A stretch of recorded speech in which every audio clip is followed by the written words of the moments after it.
J'ai 36 ans et je travaille dans la publicité, dans une agence de publicité. Je suis directeur associé. La pièce de Pénado était exposée là.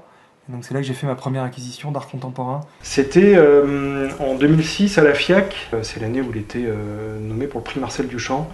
Et j'avais vu son travail depuis quelques années dans pas mal d'expositions, dont La Force de l'Art. Là j'ai compris que c'était accessible et qu'on pouvait avoir ce plaisir effectivement de posséder une œuvre unique d'un artiste contemporain. Donc, quand j'ai vu cette pièce chez Laurent Godin, je me suis dit que c'était peut-être pas effectivement voilà, il y a plein d'autres pièces de Claude Kowski que je rêvais de posséder, mais pour pouvoir faire dialoguer les œuvres que j'avais dans ma collection, celle-ci était indispensable. Voilà, que tu peux décoder à l'endroit dans le miroir qui se trouve derrière.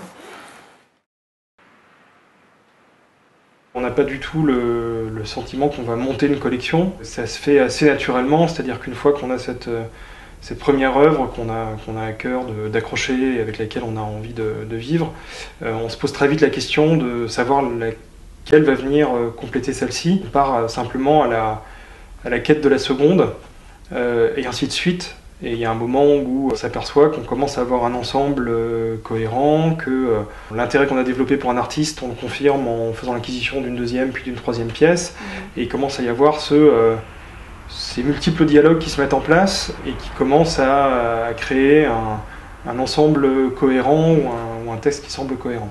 Donc il y a une démarche qui est clairement bourgeoise de vivre avec une œuvre, même si c'est pas pour ça qu'on le fait, on finit par comprendre que ça intervient nécessairement à un moment ou à un autre. C'est très important au début et puis en fait on comprend qu'on franchit une étape ou qu'on gagne en maturité parce que c'est vraiment un long processus d'apprentissage et je sais que j'en suis qu'au début parce que je sais aussi que je ne m'arrêterai pas maintenant.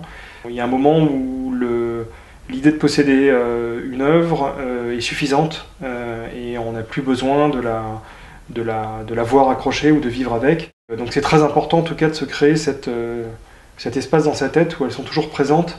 C'est ce qui est aussi très bien avec l'art contemporain et l'art qui moi m'intéresse, c'est que ce sont des idées. Et donc en fait ce sont ces idées-là qu'on a envie de posséder, avec lesquelles on a envie d'avoir un lien familier.